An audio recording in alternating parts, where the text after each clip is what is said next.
how do you prioritize your time? And presumably you have, tens, if not hundreds of things you could be doing at any given moment. What do you focus on and why? Kind of mainly like my sales list. So different projects I'm working on with different customers. I'll have a list of that, what I'm doing when I've followed up, where we are on that. Keep track of the revenue generating task, and then on the other side is How do small companies compete with larger companies when companies like Deloitte or Accenture are maybe already in the accounts or, one of your competitors? What is something that you can do as a smaller to medium-sized business to differentiate yourself? What do you think? so to give a little bit of a background, I was part of a sales training process class type of thing back in December. It was kind of a new way of thinking. It was called the Impact Sales Training, and it was about like presentations and stuff to customers and things like that. So it's funny you mentioned Deloitte and Accenture and these big consulting companies. Uh, so some guy was tasked with presenting to the CEO of the company, and he was going against Deloitte and Accenture, and he made this presentation and did all this research about the company before he even went in there, and he knew like more about the company than the CEO did. And he was telling him, he's like, you got this, and this going. We can help with this, and this. And I'm talking very broadly here from what I remember, but they ended up actually going with him because he did all the research, and he was a smaller company. I think he was I say smaller company. I think he was like a smaller division of maybe like IBM or something like that, that they didn't think they were going to originally work with. They thought they were going to work with a Deloitte or something. He later asked, he goes, why did you end up picking us? And he goes, well, I thought I was working with one partner and three consulting companies. Actually, I was working with one consulting company and three partners. It was something along those lines because the big companies didn't do their research like this other guy did. And, I'm probably doing a terrible job describing that, but it was along the lines of, how to, differentiate yourself, by between these big guys is, just doing your research and really presenting it in a way that makes sense to them because of the knowledge that you have learned through that. So that was just something kind of cool. I figured I'd throw in there. Yeah, I agree. I was on a client call with one of our customers the other day, and I had the privilege of looking at one of the, pitches that was given to them by another unnamed larger consulting firm. And pretty much all it said was stuff that the customer had already told the consulting firm at some point in time, just packed into a good looking PowerPoint deck and given back to them, which, Mm-hmm. that's valuable to a certain extent, but at this point in the process, they're, a year or two long, the implementation roadmap. That stuff should have been dealt with, like you said, as research in the beginning, as kind of context or background. And I think you're never going to beat experienced consulting companies, large consulting companies, on the polish of your presentation, like the Mm-hmm. color of your font or the font choice or the, picture selection. Like that's pretty much, that's all they do. Not all they do, I'll give them their credit where it's due, but they're very good at that. Their associates and their younger people are, spending a lot of their time making really good looking decks. But at a certain point, the service matters, right? Like what you're actually providing to the customer is the most important thing. What value they're deriving from you being there. Mm-hmm. And I think a lot of companies, to play devil's advocate, are looking for a consulting company to kind of shift the blame off of their own decision making, right? Yeah. Okay. Yeah. I think a lot of companies will hire a third-party consultant to tell them what they kind of already know, but that then shifts the blame off of them as leadership, and they can say, "Oh, well, we got that advice from KPMG or from whoever," Right. and then they can keep their job. Which, right, see what you will about the system, but can't blame them. Yeah. Now, have y'all had those issues before? Oh yeah. Past experiences with that? I mean, yeah, we have encountered a lot of accounts with clients who had just come off of a bad project with a big company, a company that was either not totally attuned to their needs or their systems, right? Like we've been working with our customers for 10, 15 years. And I had someone tell us the other day, they were like, you just understand our systems better than anyone else could because you've been here for so long, right? And that statement in and of itself kind of like embodies the whole like service first approach that small businesses have to have in order to compete Mm-hmm. in a bigger landscape. Yeah. Because you're not going to win a lot of times on, like I said, the shininess of your presentation, or most of the times even cost. You can try, Mm-hmm. but if you're able to, at least at the beginning, dedicate a certain amount of effort to understanding and like actually caring about people's problems, that is something that doesn't really go unnoticed in my Yeah. experience. I'd say one thing too is people like to work with people they like, Mm-hmm. And I think that's been, a big thing for us is people enjoy working with us. They like working with us. I've been told that. They say that, they feel like they can trust us. They feel they're getting a quality service. We do what we say we're going to do, just the easy stuff. Right. I mean, maybe it's not easy, but it's like just the fundamentals. Right. Right. We treat everybody the way we'd want to be treated. It's the golden rule, right? And it served us well. And a lot of the customers I like to meet face to face, I think that makes us a little different than the big companies. They probably are not out there meeting with their customers face to face. Might be doing it over a Teams call or something, but I enjoy going to see our customers and just thanking them Mm-hmm. and shaking their hand and just say, hey, we appreciate your business and we appreciate this relationship. And it means, I think, more to us as a smaller company than it does what their business would mean to a larger company. Right. I think people can feel that. I think there's a lot to be said about name to face business, where Mm-hmm. people see the same person and they interact with the same person like Yeah. every day or week or month or however Yeah. often you're seeing them. Yeah. And like I said, like that experience rolls over and, you start understanding them as a business better and them as people as well. And then you get people who are 5-10 years down the road, maybe they've gone to a different company and they're still, thinking about you as, oh, if I have this problem, Mm-hmm. I'm going to call Cliff. Yeah. Right. And it's more of a, you're working with somebody instead of just a company. I think when people think of Barcode Depot, they think of, either my dad, Gary, or they think of me, Cliff. I'm going to call Cliff. I'm not going to call like Barcode Depot. Like they know us. And I think it's like the same way, like how personal accounts perform better on LinkedIn than like company accounts because there is no face, right? Like we're the face of the company. I'll counter that by saying a lot of marketing these days for brands has become the social media manager will like literally post themselves. Like Right. I've seen like Yeah. I forgot what sports team it was, but like they actually like posted a video of like, hey, I'm the social media manager for the Knicks or Oh, whatever. really? Yeah, Yeah. and like that, like I think people are in search of more relatable content. Yeah. And like I think there's been like a reverse away from like extremely polished advertisement. Right. Yeah. And I think, because of social media and influencers and Mm-hmm. different things like that. I mean, it's just wildly successful. Like, I guess it's really just like back to storytelling. Person. Someone follows somebody because of what they're saying or what they just like them for who they are. Right. And if they associate themselves with a brand, then someone might be more willing to maybe buy from that brand. But I think it's all the same in business. People, you like to work with people you trust. I think there's something to be said of, just being easy to work with.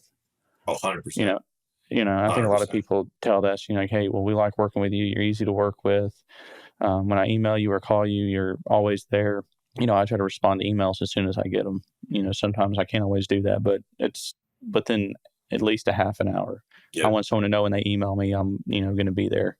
The same if someone calls me, I'll call them right back. It's just, you have to, That's one of the being a most smaller company. frustrating things about working with big businesses. Like we've been on partnership calls, every day in the past couple months with larger companies, and half the time I have given up on calling people's like signature numbers. Like even emailing Yeah. is like 1 to 2 days for a response. And Yeah. so like stuff that you need to get pushed along quickly, yeah, good luck. Yeah.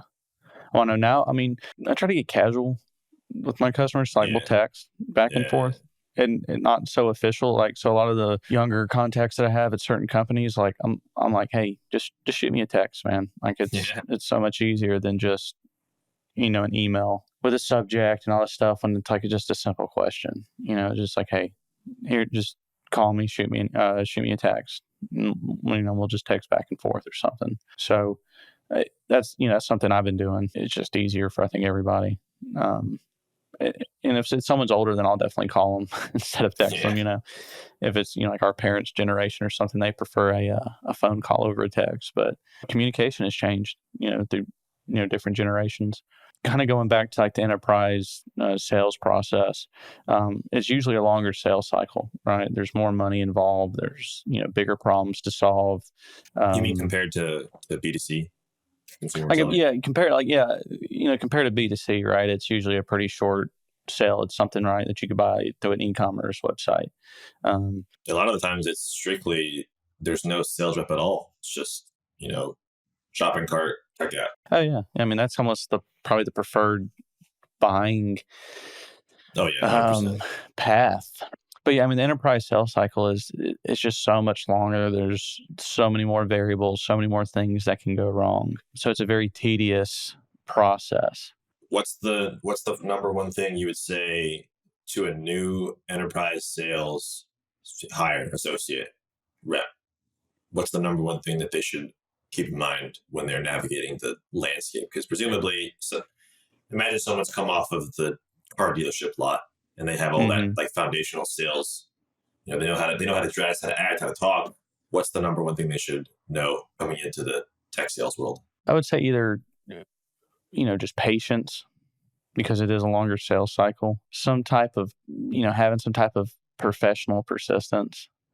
I know that kind of a buzzword, but a lot of times, if you email somebody and they don't email you back for like a week, sometimes it might have just fell through the cracks. Sometimes they just didn't see it for whatever reason. We had that experience last year where we were working on this big project with one of our longtime customers, and we were sending him emails, and we thought we were on the same page with this guy, and he Mm-hmm. just never emailed us back for like a month. So we were emailing other contacts, like, "Hey, what's going on?" We thought that everything was good, and he came back and apologized. He's like, "Man, I am so sorry." He goes, "I put everything from you guys in a separate folder, so when I Oh, no. got it, it would be Yeah. separate and organized and everything." And he had good intentions behind it, but he goes, "Man, I apologize. I'm so sorry." So I think a lot of times is just kind of taking it with a grain of salt if someone doesn't call you back or if they don't email you back, like something could, The anything could word that happen, right? So, someone used to me recently was unrelenting. I thought that was a little bit aggressive, but I guess it. but someone said that you were No, unrelenting. they just said that to be in this kind of business, you kind of have to be, right? People say shameless a lot, but I don't know if that's shame isn't the right word to me. And it kind of goes into like throughout the process, you're going to be talking to different people, right? In the company, the different contacts and how you tailor your pitch or even your approach. If you're talking to the end user that's actually going to be interacting with the software on the mobile device compared to, a C-level executive that's, looking for different efficiencies in their supply chain. Your message, how Yeah, you talk to that person's going to be different. So I'm kind of curious, maybe some of your past experiences with that and kind of what your approach is. yeah. I think, well, to answer my own question, the number one thing that I would say is org charting your customer is like the first thing you should do when you get introduced to an account. Understanding who has what responsibility, and this is going to lead into what you were saying in a second. Like who is where, who cares about the project and who doesn't, who is Hmm. actively against it, because usually in a large enterprise, there's going to be someone who either doesn't care or is like working against you almost. Whether it's a third party consulting company or whether it's a disgruntled IT person, like there's always hardships. And being able to overcome those is like key. And to do that, you have to know who's on your side and who isn't. Right. And to that end, I would say there's a big differentiation between the end user, the user will call them, and the customer. And sometimes that gets boggled in people's minds. Like they're thinking that the user is also the customer and they're trying to Hmm. sell the wrong person. You sell Mm. the customer, but you need the support of the user, right? Right. And so when I being anyone is entering a new account, you have to first start with the user. That's the person who's getting the real life benefit of your product or your service or your software, whatever it is. They need to understand and really like feel the value of what you're giving them first. before you go to the customer, you can't pitch a customer like a D or a C level person without the support of someone in the company, right? That's just I've seen people try to skip the user and go straight to the customer, and the customer's like, well, why do I even need this? Like, who in my company needs this? Yeah. But if you come with an internal person, like a manager or a warehouse employee, that says, hey, I really need this vendor to help us with this problem, then the customer has a much more compelling case of, okay, now I have internal support. And then you sell the customer, and you sell them very different things. You don't sell the end user benefits to the customer. You sell them revenue increases. You sell them Right. cost savings. You sell them time savings, labor savings, all the Right. stuff that matters at a higher level to director or someone who's Right. looking at things from a higher level. They don't experience the ground level issues that the user has. It's a whole different pitch. And so that's the hardest thing to me is a lot of sales reps want to have one script and one kind of workflow they take the customer through. And in consumer sales, the user and the customer are the same person. But in enterprise sales, they are not. And a lot of times there's more than two, there's 10, 20, or however many people are involved in a decision. And that is something that took me a while to learn on my own. And finally, when it clicked, I was like, oh my God, I'm going about it all wrong. Yeah. Yeah. Once you make that realization, it's night and day, and you really kind of have to have it, moving forward, of how to tailor your pitch.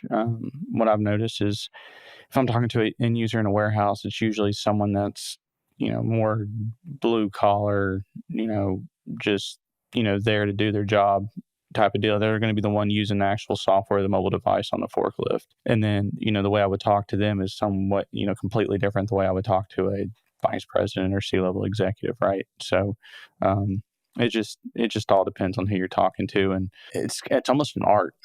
Oh yeah. How to, how to just flow, yeah, like I'm not going to and walk onto the warehouse floor with a suit on. I'm not going to walk into an office with a hard hat on and steel-toed boots, right? Like, yeah, it's an art form, and I'm sure older people have mastered it more than I have, but I'm still working on it. So it's almost like a discipline, right? It's something that you work on, and yeah, it's a skill like anything else.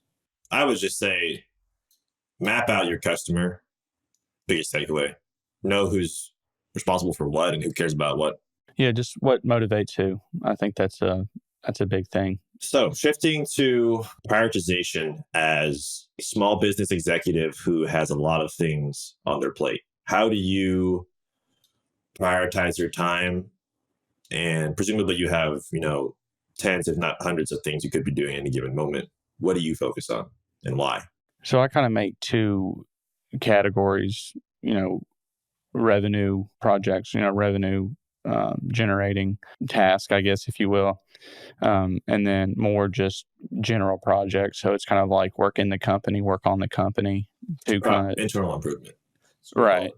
So I'll have it's mainly like my sales list. So different projects I'm working on with different customers. I'll have a list of that, what I'm doing, when I've followed up, where we are in that project of, are we waiting for a PO, or are we, have we just quoted them, whatever's going on there. So keep track of the revenue generating task. And then on the other side is, different notes about, hey, things for the podcast, planning for that, working on LinkedIn, personal branding, things like that, potential new hires, different HubSpot tasks, different things to make the company more efficient. So when you're in a small company, you wear a lot of hats, and it's just, prioritizing different tasks. And I think a big issue is, figuring out what is more important.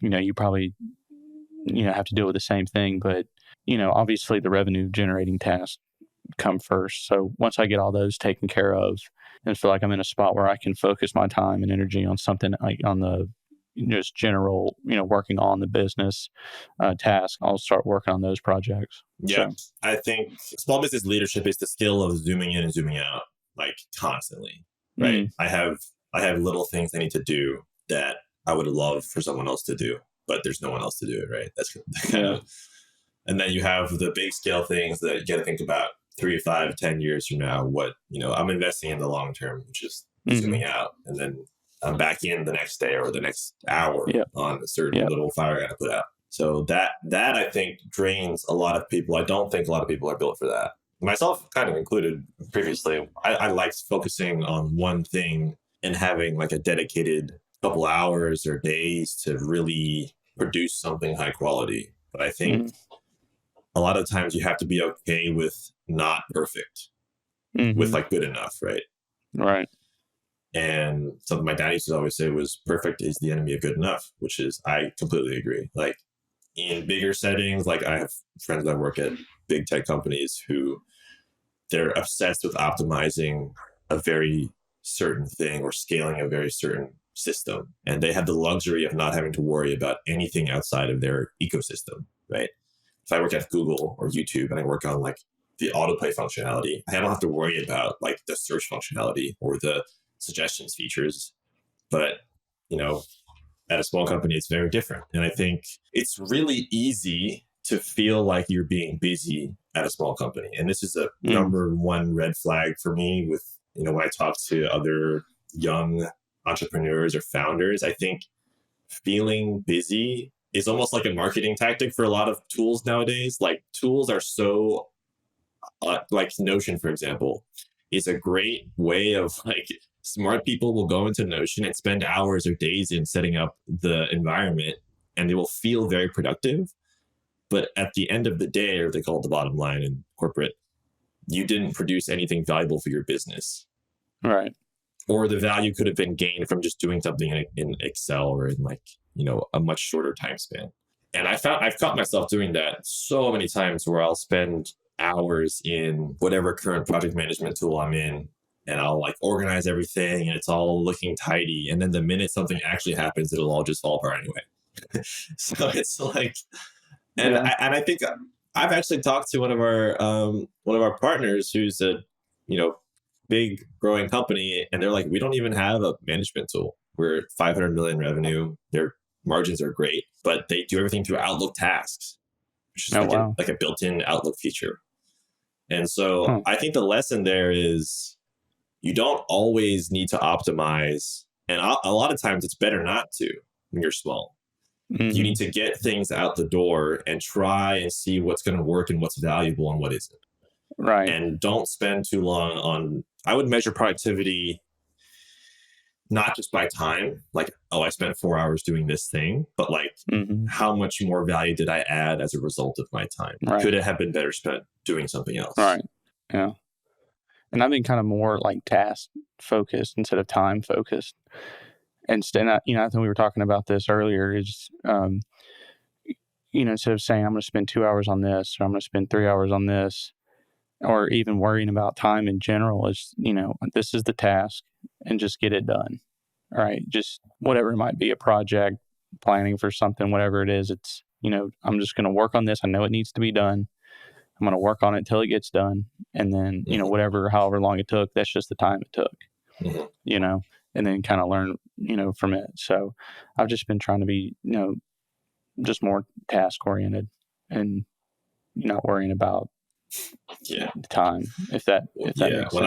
When I first joined Bullseye a couple years ago, the first thing I wanted to do, being naive and straight out of, you know, my other first job out of college, I wanted to just optimize all of the existing processes. I was like, let's go super optimization. But then I realized, like a couple months down the road, whatever I was going to do with that time that I gained from optimizing those systems, I could have just done in the first place. I could have just taken out the low priority things. I could have just totally scrapped them and just been like, let's focus on these things instead and worry about whatever bridge comes down the road later. And I spent like 6 to 8 months trying to optimize the very broken systems that were in place, when I probably could have just completely shifted everyone's priorities onto more valuable tasks. Because one of the things I think founders and executives and leaders in small business have to do is prioritize the many number of tasks and projects that you have going on at any given moment, right? We just said that. Like a lot of times our employees or the lower level employees won't have the perspective to prioritize correctly. They're very focused on what they're doing on a daily basis, or they don't have the vision. People say vision all the time, but like, what does that Hmm. really mean? It means prioritizing this huge list of things that we kind of know we need to do as a business to get to where we want to be. But prioritizing that is hard. Like, a lot of times people just want to say, oh, if I just tackle it one thing at a time, I'll be done eventually. You're never done. There is an infinitely growing list of things that you have to solve as a small and growing business, and it never ends. They just change and morph into different problems. Yeah. Like as soon as you find a solution to one problem, it just opens the door to more There's two more, right? problems. Every Yeah. problem solved is two more. Yeah. So just being a small company, there's all different tasks and different things that you have to do. It's just, it comes with the territory. But a big thing I've learned too is like just delegation, um, knowing when to delegate tasks and knowing what you're good at and what you're not. That's why like my background is marketing. So I enjoy those tasks, marketing, being creative, different things like that. But, I couldn't manage our Google Ads account. So I just delegated that to, someone I found on Upwork or Fiverr's, one of those platforms. So it's easier than ever to, delegate tasks, things like that. So that's something I would definitely recommend to someone that's just in a small company is, knowing when to delegate tasks. Speaking of getting things done, how do you find the headspace to be in to get things done every day? Like, what motivates you on a daily basis? It's a good question. What motivates you? I think for me, is the bigger picture and what I want to accomplish, and knowing that, you just stack wins on top of wins, right? You just want to, feel like you won the day and just, it's kind of that saying, Rome wasn't built in a day. All right. I'm not going to accomplish my goals in a day. Like, just as you stack up wins, you feel like you were productive that day, or if you were productive, and you just keep adding those little wins, day after day, month over month, you're going to reach your goals eventually. So I think that kind of motivates me. What Um, happens when you're not winning or when you don't feel like you're winning on those, well, there's ups and that's when you downs? kind of fall back on discipline. Mm-hmm. That's the importance of discipline, is you're not always going to be motivated. Motivation's, more of a temporary, thing than, discipline. I like to define discipline as doing something that you don't necessarily want to do in the moment, but it's better for like your future you, and you're going to do it.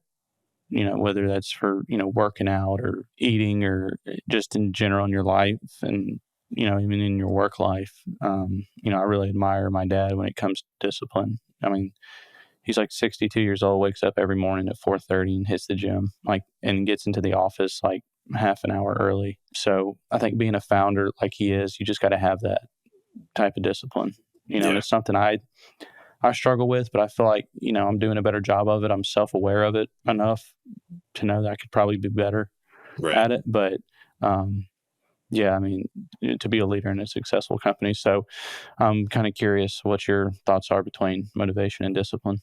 I think it is extremely challenging during times when things are not immediately gratified. I think that I, as a person, grew up with too much instant gratification. So things were they either worked or they didn't within a span of like days. And learning how to do things and establish habits that were long term was extremely challenging at first.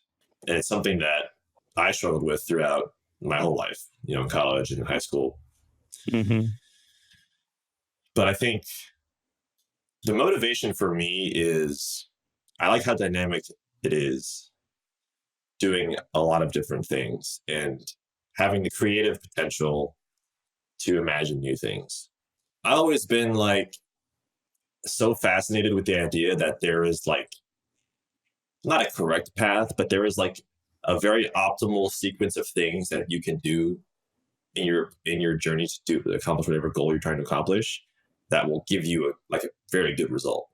And like finding out what that is so interesting to me. Like, for example, I'm trying to solve, whatever issue it is, anything at the time. So say it's a sale, right? It's so interesting to me that there is like not a correct, like I said, but like a very optimal path of things to say things to do and like people to interact with that will lead you to a very highly likely result. And like just trying to figure out what that is, I love solving that problem.